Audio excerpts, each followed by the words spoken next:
Then, and how to let go of limiting beliefs. Take action. Once you see something new, be willing to try it out and actually give it a chance, because you never know that new thing may be an opportunity. I always get this picture. I love how Holy Spirit, my inner guidance, works, because he shows me things in pictures, right? The automatic doors, usually they are on hotels and, those automatic doors. Most of them don't open until you come really close to the door, then it opens up. Your destiny is there. It will open.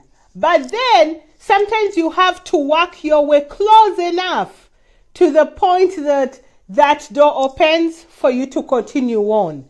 And many times we give up before we are that close. We give up as soon as we find the first hurdle. We shouldn't. We have to continue on